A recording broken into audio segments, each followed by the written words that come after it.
Greetings to the Lunar Manifesting Matrix. This is Elizabeth Schermer with an intuitive reading for the Lunar Matrix on Thursday, May 17th. Today's reading for the coming week is in anticipation of Sunday's Gemini new moon and solar eclipse occurring at 4:47 p.m. Pacific Daylight Time.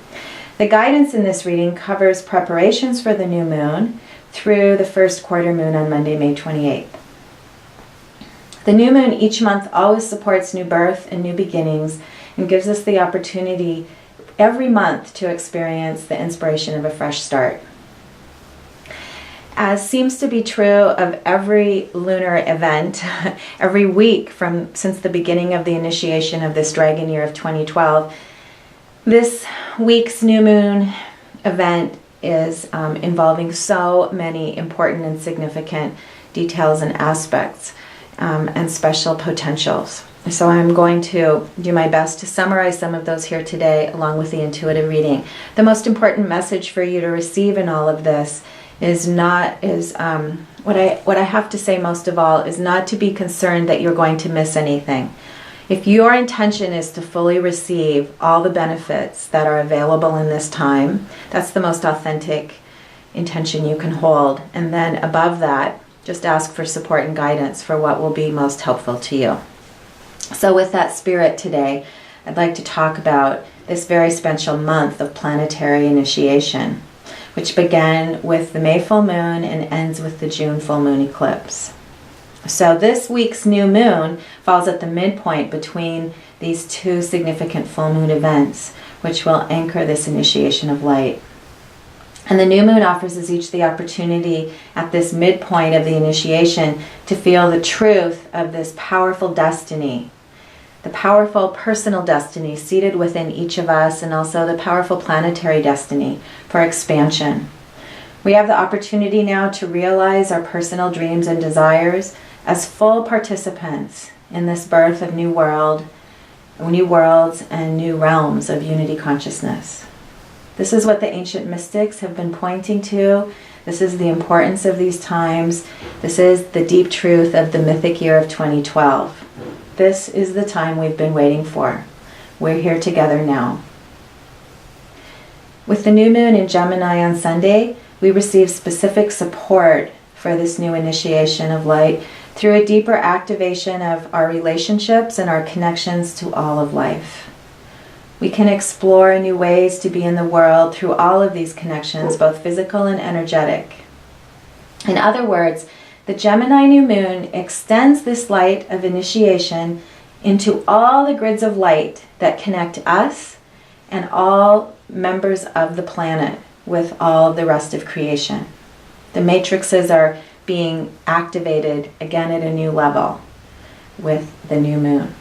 The special themes of this month have to do with exploration and discovery of these new realms and new relationships and new connections. In addition, there's an opportunity for activation through the solar eclipse on Sunday. I'll say a bit about this extra element at the end of the reading, along with some brief guidelines for setting new moon intentions. In preparing for this week's intuitive reading, I asked for guidance as to how we can each be more available to this initiation of light, how we can each access inspiration and appreciation and trust in order to be fully present to the full potentials of this powerful time. I threw a 3-card body, mind, spirit, tarot spread. The first card to the left that you will see in the position of body is the Ace of Wands. All aces represent gifts and initiations in themselves, and the Ace of Wands represents the gift of initiation of a new level of will and courage and intuition and personal power. So how perfect and specific the guidance today that this card represents, which is literally that the planetary activation is now entering our own bodies, our own realms. We have the opportunity now to personally receive it.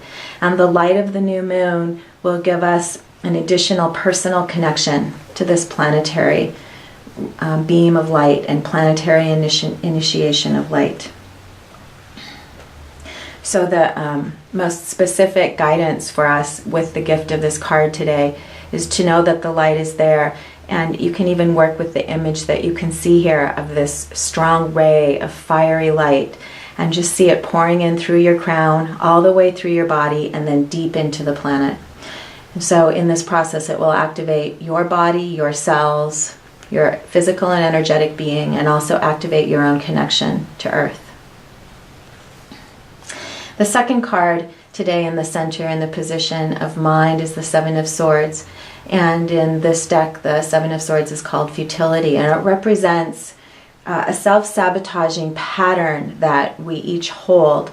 The central sword in the image represents the sword of inspired insight and clarity and awareness, the moment of inspiration when we access light and bring it in. And then the other 6 swords represent sabotaging thought forms. I call this the yes but card. Yes, I know that's true, but this and this and this and this and this and this have always happened in the past, and they will happen again. Those are the sabotaging thought forms that hold us back from fully accessing and receiving inspiration, which is represented by this Ace of Wands. So the beauty of the card today and the gift of the card today is that it actually appeared reversed. And so in this position and in the reversal, the card is specifically representing the fact that we now have the gift of release of these sabotaging thought forms that in the past have held us back from fully embracing our own destiny and the truth of our own divinity. It's a beautiful message today. The third card all the way to the right in the position of spiritual support is the Nine of Swords, called cruelty, and representing self-cruelty. All the patterns and all the thought forms that we hold in which we are hard on ourselves, in which we deny our divinity and deny our gifts and hold back or hide our light. In this position today, the card is representing strong spiritual support and loving kindness towards us in our own awareness of these patterns and our ability to move through them at this time. And there's a specific some specific advice I'd like to share with you today based on the kinds of patterns of self-cruelty or being hard on ourselves that are emerging now. And that has to do with particular fatigue and heaviness you may be experiencing in relationship or as a result of this planetary initiation. With the birth of all this light, there's accompanying a release of density and heaviness. And it also requires periods of rest and integration in order for our bodies to receive these new frequencies and new initiations. So be very gentle and kind with yourself in these days. There's a lot going on, and it's very deep, and much of it, perhaps most of it, is not available to us consciously. We're in a process of receiving something brand new that we have perhaps never experienced before, and definitely experiencing at new levels. So when you feel tired, don't worry that you're missing anything. You're actually receiving, and it's the perfect place to be. So in addition to this guidance, I drew another card asking for more clarity and support, and the card is powerful because it is the card called the Moon. So this, again, in addition to the Ace of Wands, it's such a strong message from Source about the importance and power of the initiation in which we're currently involved. So the Moon literally represents the dark of night of the new moon and the gates of initiation through which we must pass in order to access our own true, deepest, authentic self, our own wisdom, our own intuition, and our own connection to Source and guidance, and the larger non-physical realms. The moon represents a willingness and ability to leave behind the old literal forms, old illusions of reality to which we may be attached, and to which our culture and the physical world has become attached in order to allow the birth of new forms. So on every level, this card is representing an affirmation of the deep processes and expansions and gifts into which we are being born. I want to say a little bit now about the solar eclipse. As the moon, in an eclipse, as the moon crosses the face of the sun and darkens the light, there's a special activation of the ancestral realm. And as the moon creates a shadow on the sun, it activates our own shadow, meaning the elements of our lineage to which we experience bondage and limitation.